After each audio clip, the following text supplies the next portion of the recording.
මේ අපේක්ෂාව තිබුණේ කොහොමද මේ ආර්ථික ඉස්සලා හදන්න ඕන වැදගත් දේ එක. දැන් මම දන්නවා මේ දවස්වල මේ ආර්ථිකේ වැටිලා එහෙනවනේ දෙම කතා. දාලා යන්න එහෙමත් කියනවා. ඒගොල්ලෝගේ උපදෙස් ගන්නවලු වට්ටපු අය හොඳේ. හරි ඒගොල්ලෝගේ උපදෙස් ගන්නවලු.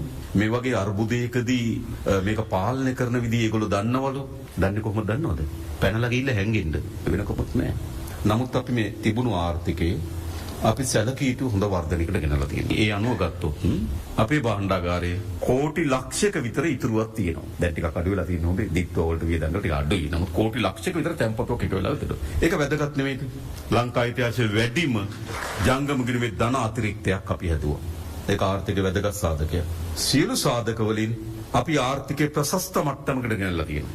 බලා ගන්න ඕනේ මේ රටේ මිනිස්සු. එහෙම ආණ්ඩුවක් නදලා තියෙනවා. ඉතින් මම අහන්නේ මේ ආණ්ඩුව වටන්න ඕන කාටද? මේ ආණ්ඩුව එලවන්න ඕන කාටද? මේ ආණ්ඩුව එලවන්න ඕනේ මේ රටේ ජනතාවට. මේ ආණ්ඩුව එලවන්න ඕන හොරු තක්කඩි අපරාධකාරයන්ට. මතක තියාගන්න. ඒ නිසා මේ ආණ්ඩුව දශක ගණනාවකට හොල්ලන්න බෑ. ඒක විතරක් මතක තියාගන්න. දශක ගණනාවකට. ඒ විතරක් වංචනික දූෂිත දඬුවම් දෙනවා.